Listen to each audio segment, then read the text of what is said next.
Hace poco vi un comercial que decía, si vas a llorar, que sea de risa. Y tiene que ver con una publicidad de un antiespasmódico. Si hay algo que las personas tratan de evitar, como se pueda, en nuestra sociedad, es el dolor, es el sufrimiento y todo tipo de padecimiento. La filosofía de este mundo es evitarlos como sea posible. Para algunos, la vida consiste en tratar de ser felices como se pueda. Para este fin, hoy existe toda una industria de entretenimientos puesta en marcha con el objetivo de hacer que la gente huya de sus problemas, pueda reír, entretenerse y escapar de la realidad, aunque sea por un poco de horas.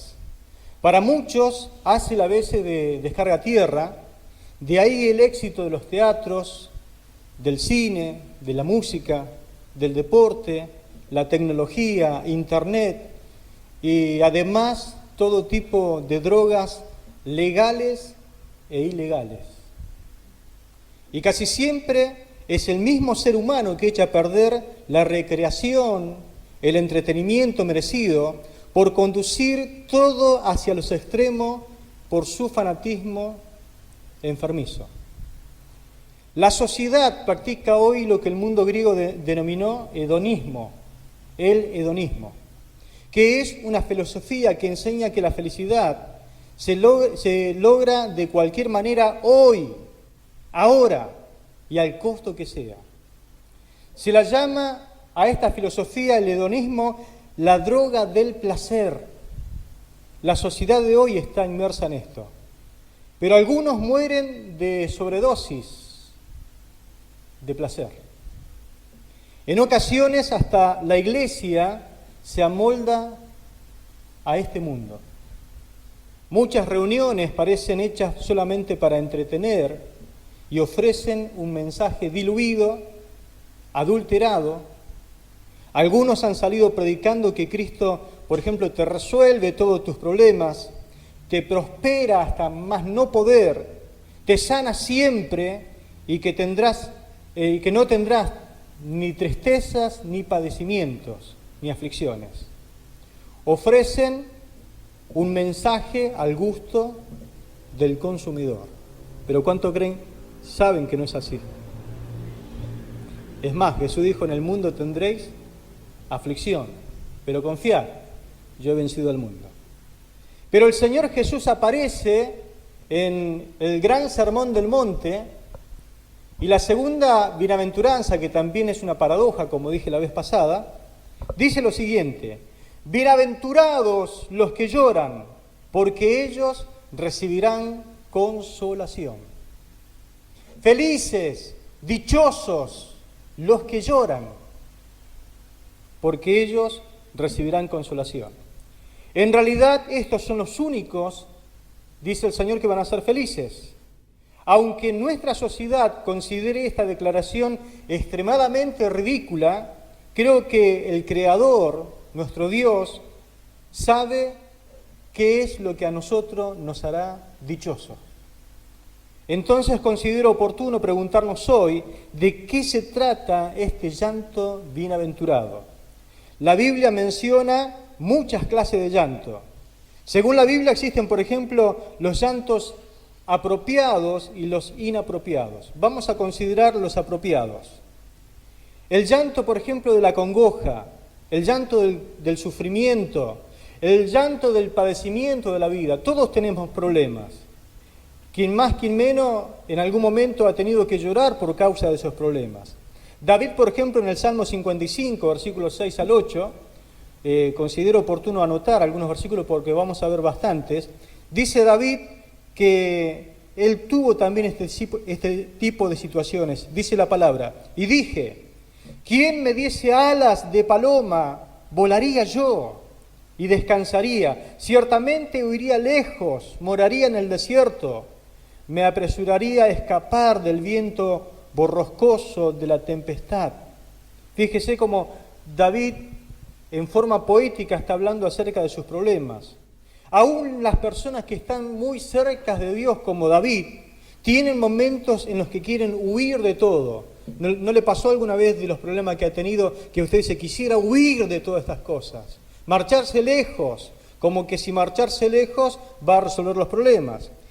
Hay gente que está cerca de Dios, pero en algún momento quiere escapar de los problemas y presiones de la vida. Hay etapas marcadas por la desilusión, el dolor, el llanto. Inclusive se apodera de uno el deseo de autocompadecerse, que es una situación bastante compleja. La Biblia trata de diferentes clases de tristezas y llantos. Esta tristeza en general, la tristeza de la vida, una tristeza apropiada, está casi que aceptada, es normal. De hecho, ¿sabía usted que la habilidad de llorar es un regalo de Dios? El dolor y la ansiedad que guardamos podría enfermar nuestro sistema emocional. Si no le permitimos salir con lágrimas, puede llegar un momento en que nos enfermemos. Pero aunque este llanto es apropiado, ¿también es bienaventurado? No, porque el Señor no está hablando de este llanto de la vida, del llanto común y corriente. No está hablando de este llanto bienaventurado. Hay otro tipo de llanto que habla la Biblia, que es el llanto de la pérdida de un ser muy querido. Es muy natural que lloremos cuando alguien se nos va, pasa a la eternidad. Abraham, por ejemplo, dice la Biblia en Génesis 23, versículo 2, que cuando murió su esposa, lloró. Abraham, cuando murió Sara, lloró. Dice la palabra, y murió en Kirat Arba, la que es hoy la ciudad de Hebrón, en la tierra de Canaán. Abraham lloró por la muerte de Sara y le guardó luto. Esto es normal, esto es parte de la vida, lo que tenemos que pasar en algún momento cuando se nos va el compañero de la vida. Y Abraham lloró, pero ¿de este llanto es el llanto que habla el Señor que es bienaventurado? No. Después tenemos el llanto por la soledad. El Salmo 42, versículos 2 y 3, dice, el salmista clama mientras su alma va tras Dios, dice, mi alma tiene sed de Dios, del Dios vivo. ¿Cuándo vendré y me presentaré delante de Dios? Fueron mis lágrimas mi pan de día y de noche. Es decir, que todo el día estaba llorando. Mientras me dicen todos los días, ¿dónde está tu Dios? El salmista en ese momento se encontraba muy lejos de la casa de Dios. Y lloraba, ansiaba estar, aunque sea cerca del lugar donde se adoraba a Dios, y no podía en ese momento. Estaba sufriendo la soledad del pueblo de Dios, inclusive estaba muy lejos del lugar de adoración. Pero ese no es el llanto bienaventurado. Después tenemos el llanto del afecto. ¿Lloró alguna vez por el afecto que tiene hacia otras personas? Pasa, por ejemplo, en 2 Timoteo, capítulo 1, versículos 3 y 4. Pablo le dice a Timoteo, doy gracias a Dios, al cual sirvo desde mis mayores con limpia conciencia, de que sin cesar me acuerdo de ti en mis oraciones, noche y día, deseando verte al acordarme de tus lágrimas para llenarme de gozo. Pablo tenía en mente la cara de Timoteo llorando en alguna situación, por lo que Pablo menciona allí en su carta. Timoteo había llorado quizás al ser instruido por el apóstol Pablo, porque Pablo fue su padre espiritual, Pablo fue su mentor espiritual, el que le dio instrucciones para servir. Así que en algún momento, quizás enseñándole Pablo, Timoteo derramó lágrimas, y esas lágrimas, Pablo al recordarlas se llenaba de gozo. Pero también puede ser la otra situación que narra Hechos, capítulo 20, verso 37, en su despedida de la zona de Éfeso, cuando Pablo lo deja a Timoteo como pastor. Dice que en un momento Pablo dijo, ninguno de ustedes más verá mi rostro. Y eso le embargó el corazón a todos los que estaban presentes en ese momento. Y dice Hechos 20:37, entonces hubo gran llanto de todos, y se echaron sobre el cuello de Pablo y le besaban. En algún momento, en alguna despedida de un pastor de un lugar, cuando uno despide a un pastor quizás porque tiene que irse a pastorear a otro lugar, esto ocurre, donde la gente que tanto le ama y que tanto ha recibido de esa persona, de repente le tiene que despedir y algunos piensan y dicen, vaya a saber si alguna vez le volveremos a ver. Pablo decía, no verán más mi rostro, porque le estaba anticipando un poco el futuro. Después tenemos el llanto del desaliento, porque este no es el llanto bienaventurado del cual habla el Señor. En Jeremías capítulo 9, versículo 1, se menciona este tipo de llanto de desaliento. El profeta había sido llamado por Dios a predicar a Israel acerca del juicio venidero. Llegó y predicó y derramó muchas lágrimas. Es más, se le dice a Jeremías, el profeta, llorón, porque lloró y lloró capítulo tras capítulo. Es más, escribió un libro que se llama Lamentaciones, es decir, un libro de mucho llorar delante de Dios por el pecado que el pueblo cometía contra Dios. Y él dice en un momento, en el verso 1, quisiera que mi cabeza fuese un manantial y mis ojos se convirtieran en una fuente de lágrimas. Así podría llorar día y noche por todos los muertos de mi pueblo, porque venía una gran matanza sobre Israel, porque no hacía caso a lo que Dios le decía, no se arrepentía de su mal camino, e Israel iba a caer víctima de los enemigos que iban a hacer estrago con ellos. Y Jeremías, viendo eso, decía, quisiera llorar por todo lo que va a suceder contra esta nación. Pero este no es el llanto bienaventurado que habla el Señor. Después tenemos el llanto de advertencia, Hechos 20:31. El apóstol Pablo dijo a los ancianos, por ejemplo, de Éfeso, en su discurso de despedida, lo siguiente: por tanto, velad, acordándoos que por 3 años, de noche y de día, no he cesado de amonestar con lágrimas a cada uno. No he cesado de amonestar con lágrimas. Lo que Pablo está tratando de decir, que se avecinaba sobre la iglesia de Éfeso algo muy triste y muy feo, porque se iban a levantar lobos rapaces, iban a devorar el rebaño. De entre ustedes mismos se levantará. Cuando yo me vaya, va a haber estragos en medio de la congregación, porque van a venir enemigos de afuera, pero también va a haber enemigos de adentro. Pablo, anticipándose a esto, le decía, cuidado, velen por ustedes mismos, cuídense entre ustedes. Y él amonestaba con lágrimas. Pero no habla el Señor de este llanto. En Marcos capítulo 9, verso 23, hay un llanto entre líneas que tenemos que leer, que es el llanto del amor profundo por un hijo. Marcos 9, 23 dice, y Jesús le dijo, si puedes creer, al que cree, todo le es posible. Y luego el padre del muchacho dijo clamando, creo, pero ayuda mi incredulidad.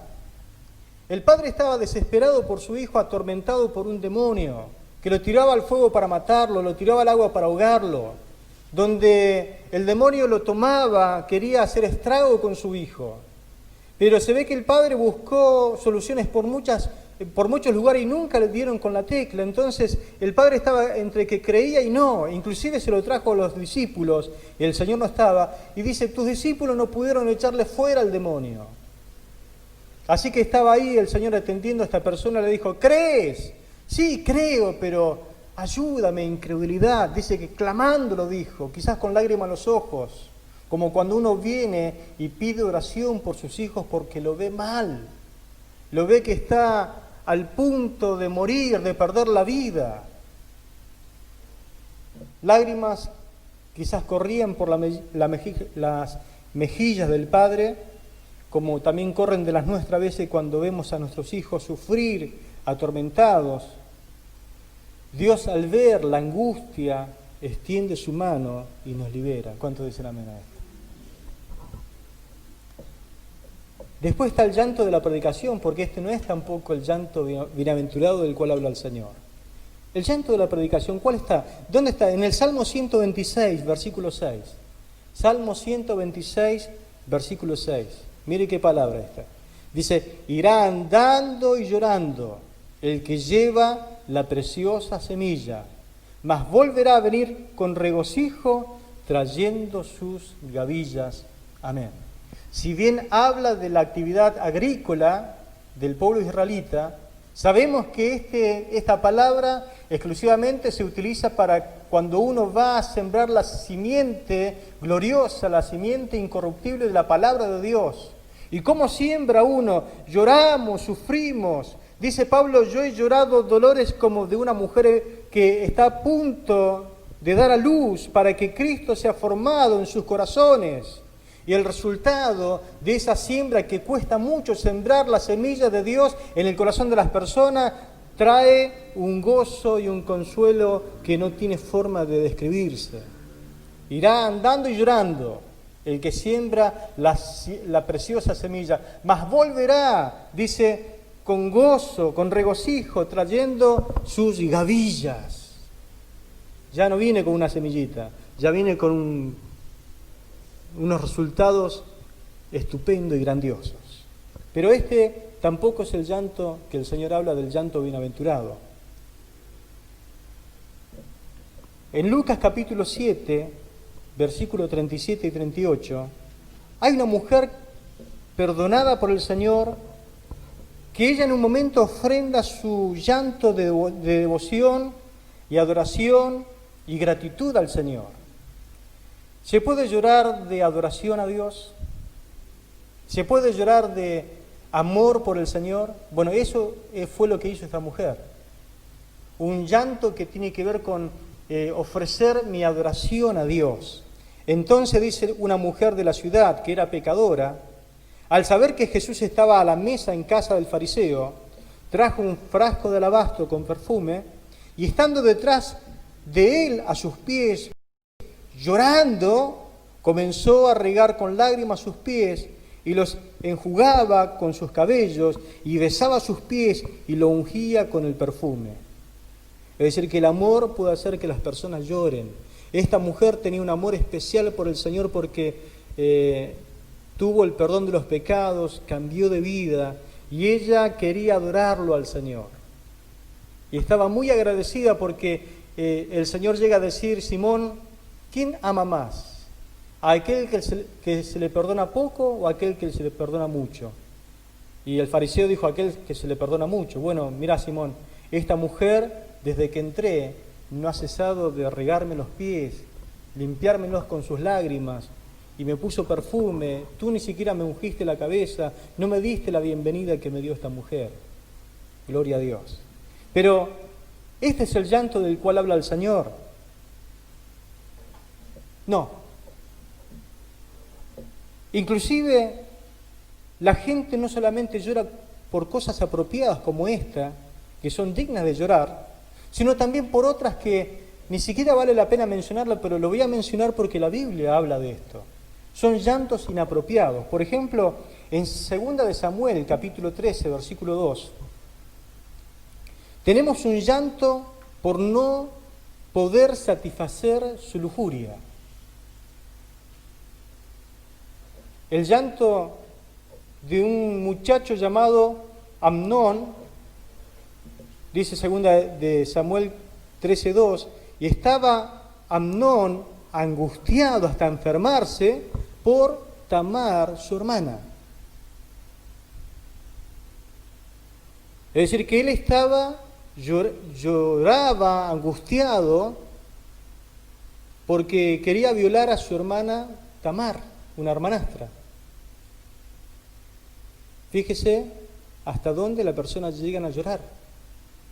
Podemos llorar hasta angustiarnos al desear lo que no es debido. Y esto ocurre en nuestra sociedad. Otro llanto inapropiado es el llanto por un capricho. ¿Se encaprichó alguna vez usted al punto de ponerse a llorar por algo?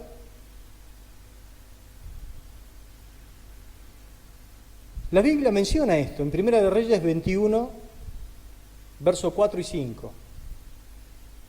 Leemos, y vino Acab a su casa, triste y enojado por las palabras de Nabot, de Jezreel, que le había respondido diciendo: no te daré la heredad de mis padres, porque Acab le quería comprar la heredad que tenía pegada ahí al lado de su casa.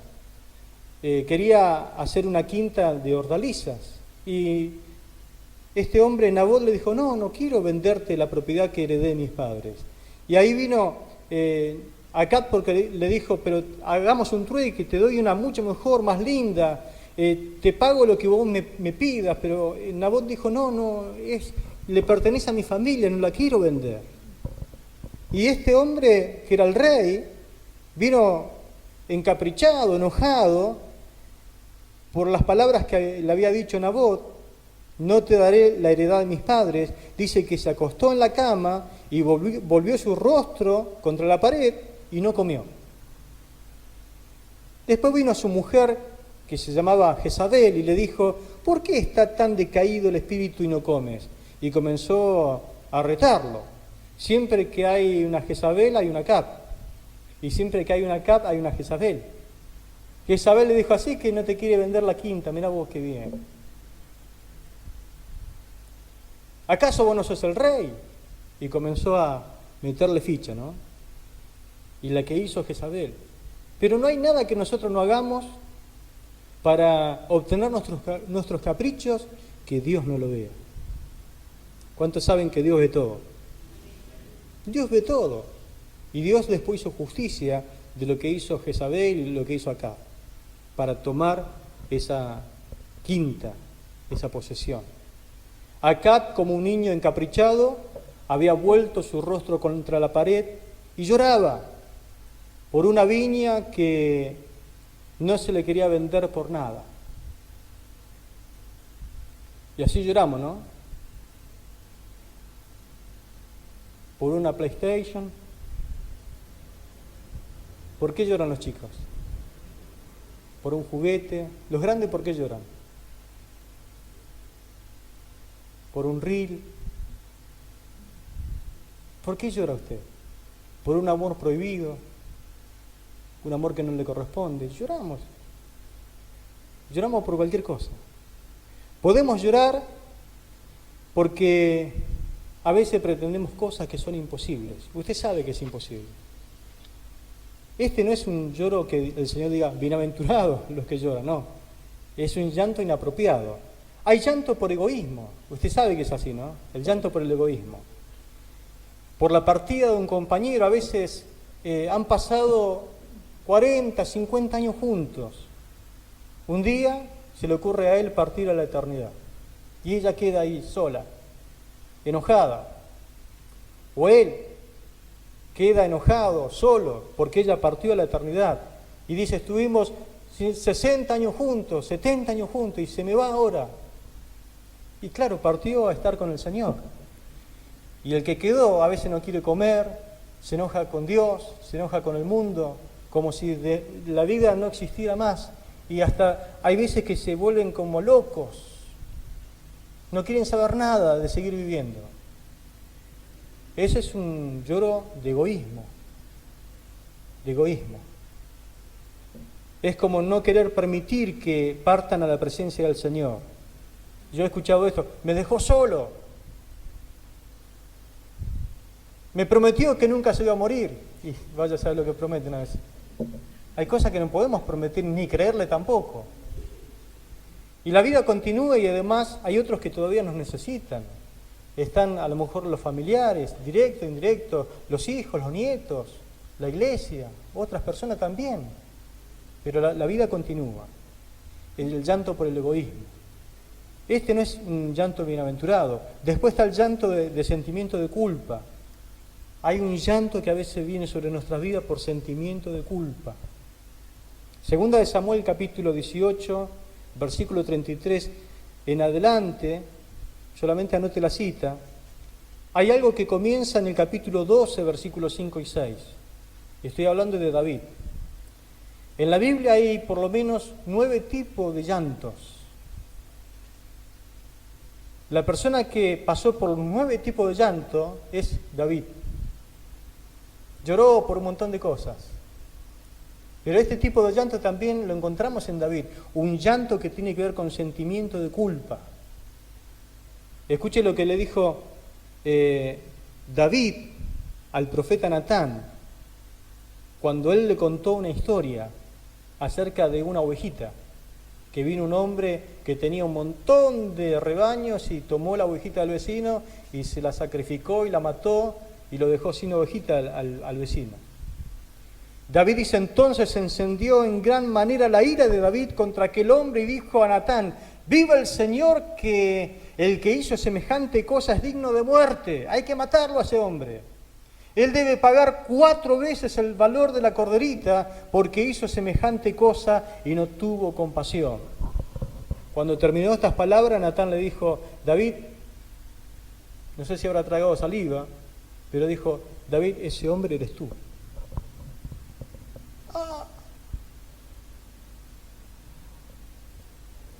David sabía que todo lo que le estaba aconteciendo con el tema de sus hijos no era ni más ni menos que el dictamen que su propio juicio por el pecado había emitido contra él mismo, contra uno de sus mejores soldados, y que nunca se había arrepentido a lo largo de un año, porque esto pasó a lo largo de un año. Así que el Señor había dicho: he aquí, yo levantaré contra ti el mal en tu propia casa. Ante tus propios ojos tomaré tus mujeres y las daré a tu prójimo, el cual se acostará con todas tus mujeres a la luz del sol. Ciertamente tú lo hiciste en secreto, mas yo haré esto ante todo Israel y en pleno día. La sentencia de Dios sobre David. Al que más se le da, más se le demanda. David no podía cometer ese tipo de errores siendo que había tenido tanto de parte del Señor. Así que el llanto de David fue tan intenso que en un momento lloraba y lloraba por la muerte de Absalón, su hijo, que hizo que sus soldados se sintieran avergonzados por haber ganado la batalla. Imagínense cómo lloraba David. Unos minutos de placer le costó a David la muerte de su hijo recién nacido, la violación de Tamar, su hija, el asesinato de Amnón por parte de Absalón y la sublevación y muerte de Absalón, su primogénito. 4 veces pagó. Y bien que la pagó. Así que el llanto de David en ese momento era por un sentimiento de culpa. A veces uno dice: mira cómo llora. Terrible como está llorando, y a veces es por causa de que la conciencia nos está acusando. Entonces, todos estos tipos de lloros y lamentos apropiados e inapropiados son válidos para ciertos momentos y ocasiones, pero no son el tipo de llanto que a uno le hace bienaventurado. La Biblia menciona una sola clase de llanto bienaventurado, y ya vamos camino a eso, pero le doy un paréntesis. La Biblia, por ejemplo, registra que Jesús lloró 2 veces, en diferentes situaciones. Pero, sin lugar a dudas, había llorado mucho más durante toda su vida, porque el escritor a los Hebreos habla de él diciendo en Hebreos 5:7, cuando Cristo estaba en la tierra, con voz fuerte, dice la Reina Valera, con gran clamor y muchas lágrimas, ofreció ruegos y súplicas a Dios. Eso habla de la persona de Jesús. Es decir, que el Señor era una persona que ofreció mucho ruego y en voz fuerte delante de Dios sus súplicas al Dios Todopoderoso. Es más, el profeta Isaías habla de él en Isaías 53:3 lo siguiente: despreciado y desechado entre los hombres, varón de dolores, experimentado, se recibió en quebranto. Un varón quebrantado ante el Señor. Dice otra versión: fue marcado por el dolor y habituado al más amargo sufrimiento. El primer registro entonces del dolor acerca del lloro de Jesús fue por dolor ajeno cuando murió su amigo Lázaro. Dice que cuando él vino al sepulcro donde lo habían puesto a su amigo Lázaro, él vio que Marta lloraba, vio que María lloraba, vio que todos lloraban y él también lloró. ¿Nunca le pasa a usted que a veces llega a un lugar, a un ambiente donde están todos llorando y a usted le toma ese deseo de llorar? Bueno, eso le pasó al Señor. Fue como que Él no fue ajeno al dolor de sus seres queridos. y Él no es ajeno tampoco a tu dolor. El segundo registro de Jesús llorando fue por el pecado ajeno. Las mismas gente cuando Él entraba a Jerusalén, que gritaban, Hosana al que viene en el nombre del Señor, y lo proclamaban rey con palmas y danzando alrededor de Él, que venía sentado en un burrito. Más tarde, unos días más tarde, terminarían gritando ante Pilato, crucifícale, crucifícale. Y Pilato le dice, pero qué mal hizo este hombre. Y la gente a una voz dijo, que su sangre sea sobre nosotros y sobre nuestros hijos. Y el Señor, viendo lo que iba a pasar, cuando ingresó a Jerusalén, lloró y dijo, Jerusalén, Jerusalén, si supieras quién viene sobre ti montado en un pollino. Y lloraba, por pecado ajeno. Esa decisión que tomó el pueblo traería consecuencias sobre la nación terribles años más tarde. Pero el llanto de Jesús no tiene nada que ver con este llanto bienaventurado que Él menciona en su propio sermón.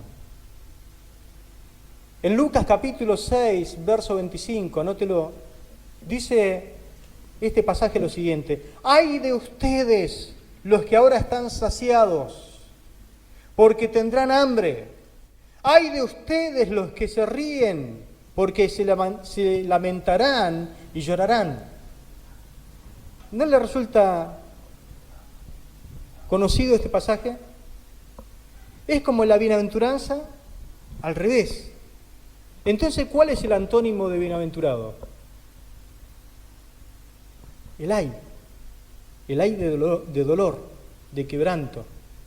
Lo contrario entonces a bienaventurado es ay de vosotros, ay de ustedes.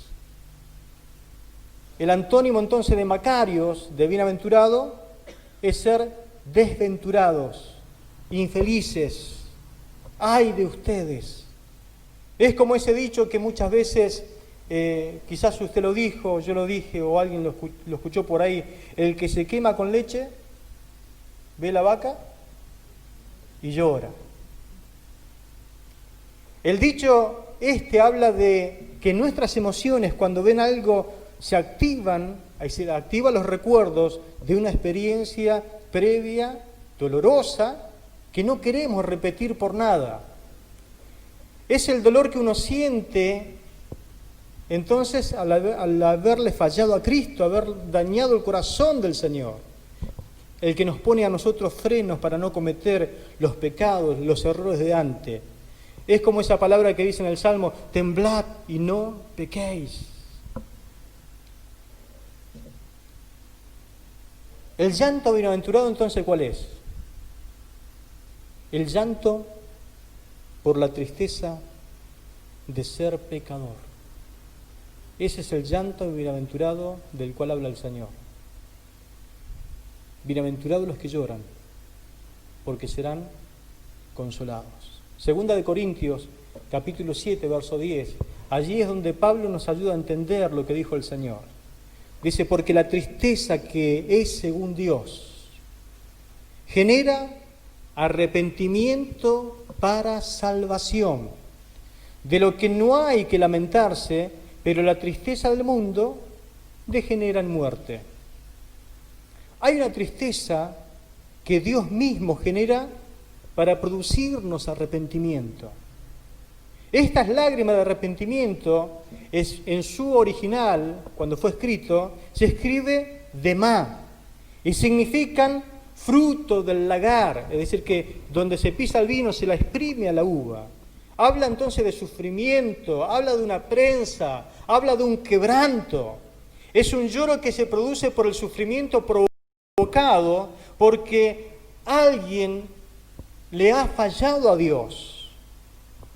Es el lloro de haberle fallado a Dios y que sabes que no te conduce ese tipo de conducta hacia la santidad que Dios mismo te está reclamando cada día y que Él anhela, que Él quiere para tu vida. Es llorar por lo torpe que uno es. Es el dolor de saber que hiciste algo equivocado y que te arrepentís de todo corazón, por eso llorás. Este es el lloro bienaventurado del cual habla el Señor, donde Él nos alcanza su gracia y su misericordia por adelantado. Por eso dice, serán consolados este tipo de hombres y mujeres que lloran por esta clase de dolor. Feliz el que llora y saca a toda luz, diría David. En el Salmo 32, por ejemplo, versículo 3 y 5, David por un año había ocultado su pecado. Y bien que lo había ocultado, y tenía amigos para hacer eso. Dios envía al profeta Natán para provocar arrepentimiento. Por eso cuando Natán entra a la presencia de David y le dice esa parábola, no sé cómo habrá estado Natán, pero él vino con una palabra de parte de Dios para generar arrepentimiento en la vida del rey. Y se logró, bien que se logró. Y llega un momento David a escribir en el Salmos 32 lo siguiente acerca de su experiencia. Dice, mientras callé, se envejecieron mis huesos, en mi gemir todo el día, porque de día y de noche se agravó sobre mí tu mano. Se volvió mi verdor en sequedades de verano. Mi pecado te declaré y no encubrí mi iniquidad. Dije, confesaré mis transgresiones a Jehová, y tú perdonaste la maldad de mi pecado. Pero él había empezado al revés. En el verso 2 dice David, por eso comienza de esta forma, de esta manera, bienaventurado, dichoso, feliz, el hombre a quien Jehová no inculpa de iniquidad y en cuyo espíritu no hay engaño. Tuve que confesar, dice David, mis pecados, porque me estaba consumiendo por dentro, me estaba muriendo.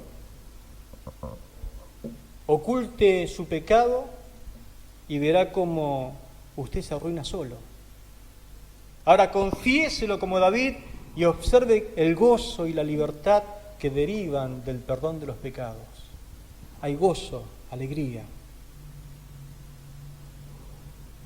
Bienaventurados los que lloran, porque serán consolados. No hay consuelo más grande que haberle confesado nuestros pecados a Dios y sentir su perdón.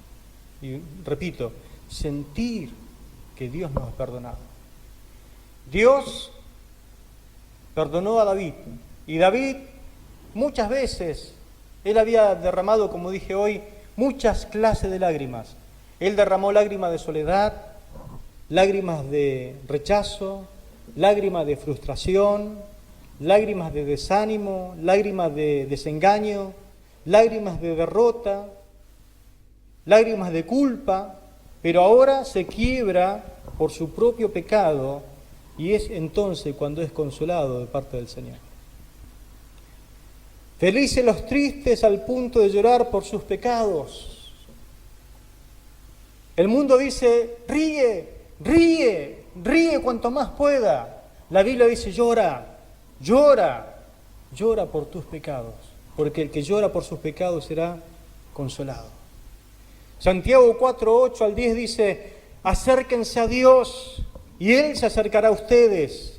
Limpien sus manos, pecadores, y purifiquen sus corazones. Ustedes, los de doble ánimo, aflígense, lamenten y lloren. Si me acerco a Dios, tengo que venir con esta conducta, con este espíritu, afligido, lamentándome y llorar. Dice, su risa se convierta en llanto y su gozo en tristeza. Humíllense delante del Señor y Él os exaltará. Bienaventurados los que lloran, porque ellos serán consolados. El camino al consuelo, el camino a la exaltación, el camino a la victoria es primeramente confesar su bancarrota espiritual, que está quebrado delante de Dios. Es un buen versículo para examinar hoy ante una iglesia quizás a veces frívola e indiferente por su propio pecado. ¿Has llorado ya por tu pecado? Solo se puede ser feliz siempre y cuando uno haya sentido el perdón de sus pecados. Y es muy probable que el que llore por su pecado no quiera volver a cometerlo más, porque el consuelo trae el deseo de no volver a pecar más contra Dios. Quiero que noten algo. La bienaventuranza no está en el lloro. La bienaventuranza no está en el lloro, en el lamento, sino en el ser consolados. Cuando uno viene ante el trono de la gracia y llora arrepentido por sus pecados, porque una vez más quizás le ha fallado al Señor, el Señor se acerca a nosotros y Él, como Rey, tiene un báculo para ejecutar su justicia. Y se acerca el Rey con su báculo a nosotros y nos ve a nosotros tirados en el piso, arrodillados, quebrantados, llorando por nuestra miseria. Y ese báculo en la Biblia representa el Paráclito.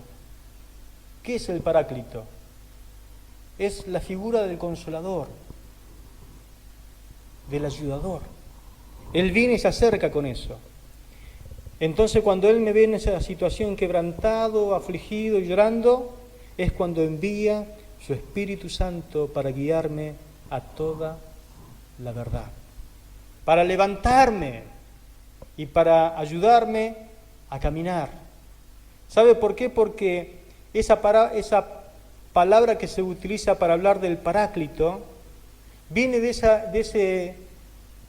esa vara que se utiliza como mentor, que se la pone al lado de una planta para que la planta no se desvíe.